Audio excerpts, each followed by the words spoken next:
When you think about your past and the people that have influenced you, I guarantee that if you made a mental list of people that have influenced your life over time, that list extends beyond your biological parents, right? In fact, I'm sure it probably would include some teachers, maybe a coach, maybe a pastor or clergy, maybe an uncle or aunt, maybe a grandparent, that there's someone outside of people that lived in your home that helped shape who you are today. Now, there's something about that. I'll never forget Joe DeAngelo. He was my high school football coach. And I take, as much as my dad gave me genes, my coach gave me confidence. Coach DeAngelo, my sophomore year, I was playing high school ball, varsity ball, and I was rotating with the senior.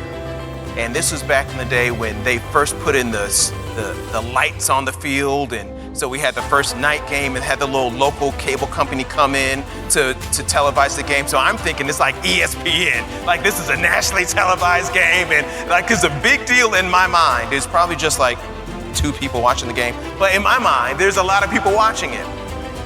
And I had this special play, 32 slant pass.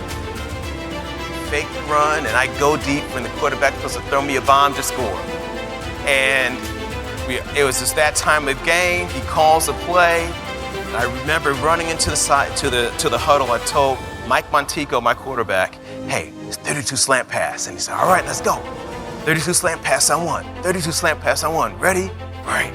I line up, and in my mind's eye, and I am not exaggerating, in my mind's eye, I'm having an entire dialogue of what I think the announcers are saying. Freddie Scott lined up to the right, flanked to the to the sideline. Mike Montico on the pass. Scott's going deep. He's wide open, and I could hear the audience with that gasp like, The ball's a perfect spiral. I look up and drop the ball. Yeah, that's what I heard. As a sophomore playing on varsity, it was a big deal. We're playing our arch rival. It's on national, in my mind's eye, nationally. I still think it's national TV. We're on TV. All I wanted to do is take a shovel, dig a hole, and hide. I even did a fake dive to make it seem like the catch was harder than it really needed to be. I was down. I remember we end up losing the game by 4. If I make the play, we win the game. So the next week we are on the road playing another game, and Coach DeAngelo calls the play again. Of course, I'm assuming he's gonna let the senior run the play this time because I dropped it last time. I'm sitting there on the sideline, and Coach said, 32 slant pass, and I'm sitting there and just thinking, man, I remember this. I can't believe I dropped it. I'm sure none of us have ever had negative self-talk. Can't believe I dropped that pass. And he looks over, says, Freddie, what are you doing here? That's your play. Get in there. That's your play. And I'm like, what? Get in there. So I'm shocked. He's giving me another chance.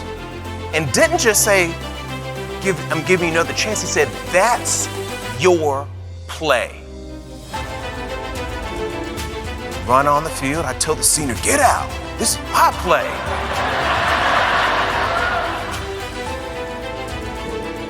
I go line up, throws the ball. It was a harder ball. I ended up having to jump over the cornerback, makes the catch, and that was the beginning of my athletic career. My coach had confidence in me before I had confidence in myself. My coach saw something in me that I didn't see in myself. My coach didn't judge me because I made a mistake in my past. In fact, he still saw the potential of what I could do in the future and didn't allow the data to change his vision of my capacity. What student needs your belief in them? What teacher may need your belief in them? What parent might need your belief in them? Because they may not have any proof, any evidence that they could be successful yet. You may be the only voice that gives them the opportunity to believe in themselves.